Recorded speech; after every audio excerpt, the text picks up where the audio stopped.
Active and passive voice English grammar का एक बेहतरीन और बड़ा ही इंपॉर्टेंट टॉपिक अक्सर बच्चों को कंफ्यूज करता है, लेकिन मेरा वादा है कि अगर आप इस वीडियो को देखते हैं तो आपको 100% समझ में आएगा, इसकी मैं गारंटी लेता हूँ। ठीक है, इसके पहले के बेसिक वीडियोस अपलोडेड हैं, उसको ज़रूर एक बार दे लीजिएगा। मैंने उसका लिंक नीचे डिस्क्रिप्शन बॉक्स में दे दिया है, उसको ज़रूर समझ लीजिएगा एक बार।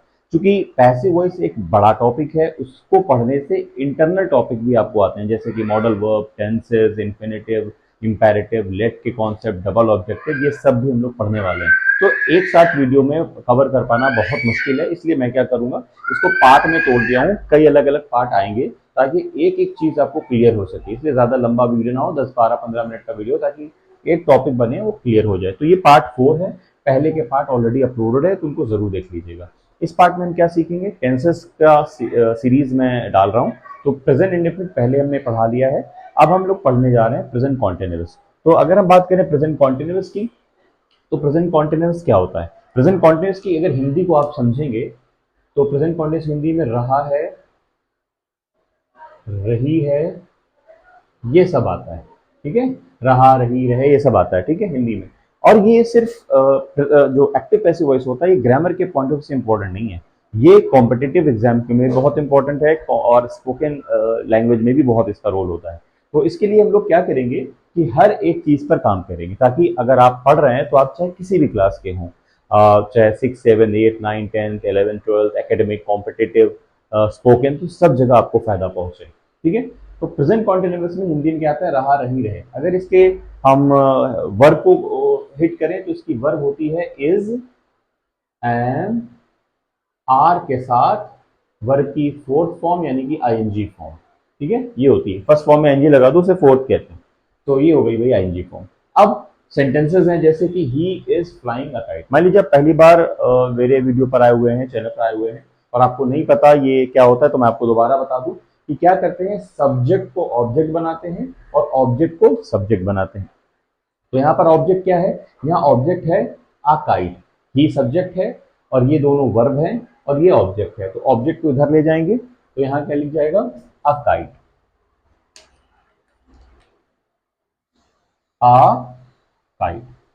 पता है, इतनी बात समझ में आ गई है ना, इतनी बात तो क्लियर होगी, क्योंकि ऑब्जेक्ट को उठाकर यहाँ लिखना कितना आसान है ना। ये मैं वादा करता हूं, अगर आप देखेंगे और समझेंगे तो गारंटी आपको एक्टिव पैसिव वॉइस आ जाएगा। अब हम क्या करेंगे, इस वर्ब को कन्वर्ट करेंगे पैसिव वॉइस में। ये एक्टिव वॉइस है, अब इसको हमने कन्वर्ट करना है पैसिव वॉइस में। पैसिव वॉइस में कन्वर्ट करने के लिए क्या सबसे जरूरी होता है, वो मैं यहां बता दूं आपको, बार बार बता रहा हूं, हर वीडियो में बता रहा हूं, बी की फॉर्म के साथ वर्ब की थर्ड फॉर्म का लगना।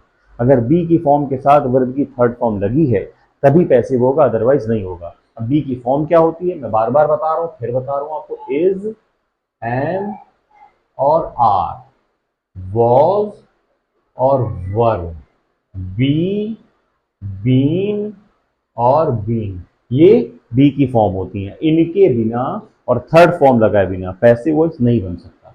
तो अब हमें क्या जरूरत पड़ने वाली, मैंने आपको बताया है कि जब हम प्रेजेंट कॉन्टिन्यूअस में पैसिव वॉइस कन्वर्ट करते हैं तो उसमें ये बी की फॉर्म लगती है, इज सिंगुलर के साथ, आई के साथ एम, प्लूरल के साथ आर, फिर बीइंग और फिर वर्ब की थर्ड फॉर्म। तो अब आर्काइड सिंगुलर है कि प्लूरल, सिंगुलर है, इस वजह से यहां पर क्या लग जाएगा, इज लग जाएगा। ठीक है, अब हम क्या करेंगे, बीइंग लगाएंगे, यहां लग जाएगा बीइंग, बीइंग। अब क्या लग जाएगा, वर्ब की थर्ड फॉर्म, ये फ्लाइंग है, इसकी वर्ब की थर्ड फॉर्म क्या हो जाएगी, फ्लोन हो जाएगा। ठीक है, बाई लगाएंगे और ही का क्या लिख देंगे, हिम लिख देंगे। बात समझ में आ गई, क्लियर? तो अब हिंदी देखिए, लिखा he is flying a kite, वो पतंग उड़ा रहा है। A kite is being phloem by him, पतंग उसके द्वारा या उसके जरिए उड़ाई जा रही है। क्लियर? अब ये हो गया एक बेसिक सेंटेंस या बड़ा सिंपल सेंटेंस। थोड़ा सा मॉडरेट, जिसमें इंटेरोगेटिव टाइप मान लीजिए आपके क्लास में पूछ लिया जाए, कॉम्पिटेटिव एग्जाम में पूछ लिया जाए, स्पोकन में आपको बोलना हो तो कैसे बोलेंगे। लिखा हुआ है are you doing your work, क्या आप अपना काम कर रहे हैं। तो इसका पैसिव वॉइस कैसे बनेगा, बहुत सिंपल, इंटेरोगेटिव को इंटेरोगेटिव में कन्वर्ट करेंगे, असर्टिव को असर्टिव में, डब्ल्यू एच टाइप को डब्ल्यू एच टाइप में। अगर हम इंटेरोगेटिव को करेंगे तो एच वी के नीचे एच वी आ जाएगी, हेल्पिंग वर्ब के नीचे हेल्पिंग वर्ब आ जाएगी। अब हेल्पिंग वर्ब क्या लगाएं, इज लगाएं कि एम लगाएं कि आर लगाएं, इसको वर्ब से पकड़िए। ठीक है, लिखा हुआ है your work, helping verb, subject, main verb और ये आपका ऑब्जेक्ट, यही ऑब्जेक्ट है ना। तो ये ऑब्जेक्ट कैसा है, सिंगुलर है, क्योंकि इसमें वर्क लिखा हुआ है, और सिंगुलर के साथ क्या लगेगा, इज लगेगा। तो यहाँ पर हम क्या लिख सकते हैं, इज, ठीक है। फिर योर वर्क, योर वर्क। अब कुछ बच्चे इसमें क्या करेंगे, यू समझ लेंगे इसको, और वो यहाँ पर आर लगा देंगे, रॉन्ग हो जाएगा वो, क्योंकि ये वर्क के लिए बात की गई है, इस वजह से सिंगुलर ही होगा, योर वर्क। फिर क्या लगेगा, अब हमारी हेल्पिंग वर्ब तो हो गई, अब हम लगाएंगे बीइंग, बीइंग, है ना। फिर डूइंग की थर्ड फॉर्म लगाएंगे यहाँ पर डन, डन, और बाई। फिर यू का ऑब्जेक्ट क्या होता है, यू ही होता है, इस वजह से यू एक, और ये आपका आंसर बन जाएगा सेंटेंस का।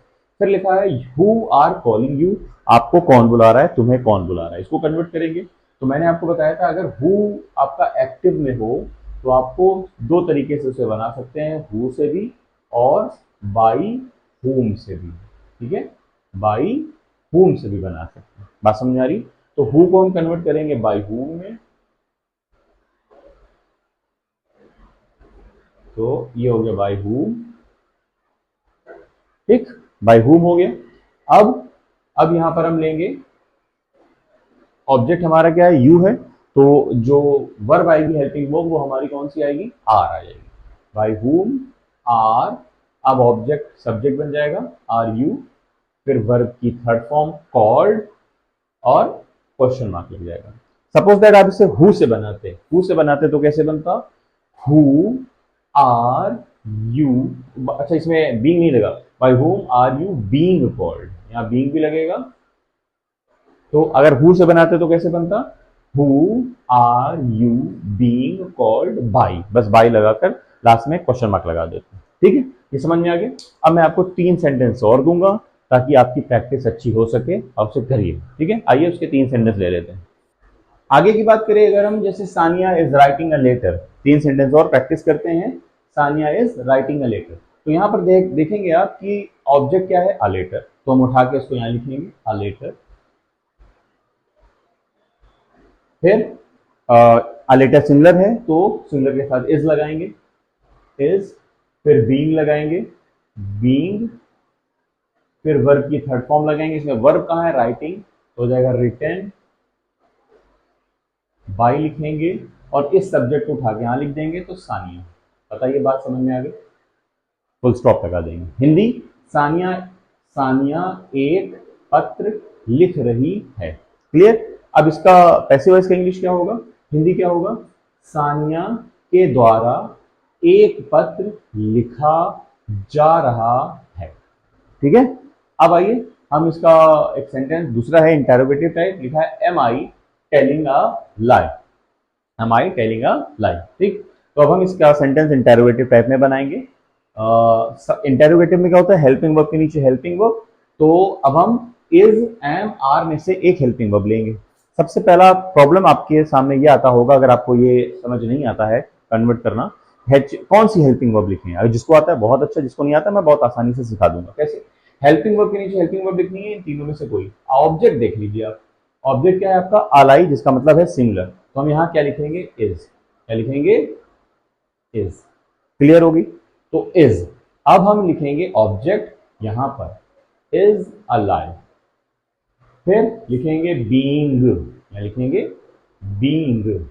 फिर टेलिंग की थर्ड फॉर्म टोल्ड, फिर लिखेंगे बाई, और आई का ऑब्जेक्ट क्या होता है, मी, तो यहां लिख देंगे मी, क्वेश्चन मार्क लगा देंगे, ये हो गया सॉल्व।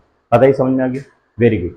अब क्या करेंगे, थर्ड सेंटेंस हमारा, what is he giving her, W H type है, तो डब्ल्यू एच टाइप को सॉल्व करने का हमने क्या तरीका आपको सिखाया था, कि आप क्या करेंगे, डब्ल्यू एच टाइप में डब्ल्यू एच के नीचे डब्ल्यू एच लिख देंगे, डब्ल्यू एच के नीचे डब्ल्यू एच, तो हम भी क्या लिखेंगे, डब्ल्यू एच के नीचे डब्ल्यू एच, वॉट हो गया, बहुत ईजी है ये।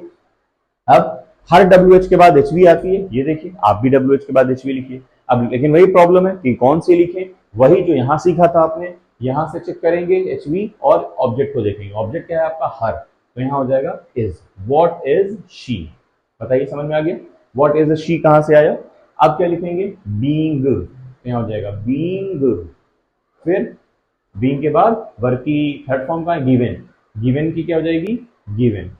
फिर बाय लगा देंगे और क्वेश्चन मार्क लगा के छोड़ देंगे। तो ये 3 सेंटेंसेस की और प्रैक्टिस हमने कर ली, जिसमें से आपने प्रैक्टिस की पहले 3 सेंटेंसेस की और अभी 3 सेंटेंस की। वीडियो ऑलरेडी काफ़ी लंबा हो जाएगा, इसलिए अभी वीडियो में बस इतना ही। और इस तरह आप देखेंगे कि मैं हर एक टेंस का आपको सिखाता रहूँगा। अगर आपको लगता है कि एक ही वीडियो में ज़्यादा सिखा देना चाहिए, लेंथी वीडियोज़ आप लोग देख लेंगे, तो मुझे कमेंट करके बताइएगा। अदरवाइज मैं ऐसे ही छोटे छोटे वीडियो 10 से 15 मिनट के आसपास जो बन रहे हैं, हर एक टेंस को 2-2 बार करके प्रैक्टिस सिखाऊंगा, ताकि आपको हर एक कीमत पर एक्टिव पैसिव में सिखा पाऊँ, चाहे कुछ भी हो जाए, क्योंकि बहुत ईजी और बहुत इंपॉर्टेंट टॉपिक है। वीडियो कैसा लगा अपनी राय कमेंट बॉक्स में ज़रूर दीजिएगा। अगर आप फेसबुक में देख रहे हैं तो फॉलो कर लीजिए, अगर आप यूट्यूब पे देख रहे हैं तो सब्सक्राइब कर लीजिए, और हाँ, शेयर करना ना भूलिएगा अपने उन सभी दोस्तों को, फ्रेंड्स को जो एक्टिव पैसिव में वीक है। उनको बताइए कि बहुत आसानी से इसको सीखा जा सकता है। मिलते हैं नेक्स्ट वीडियो में, जहां हम प्रैक्टिस करेंगे नेक्स्ट टेंस की। Till then keep watching, keep studying.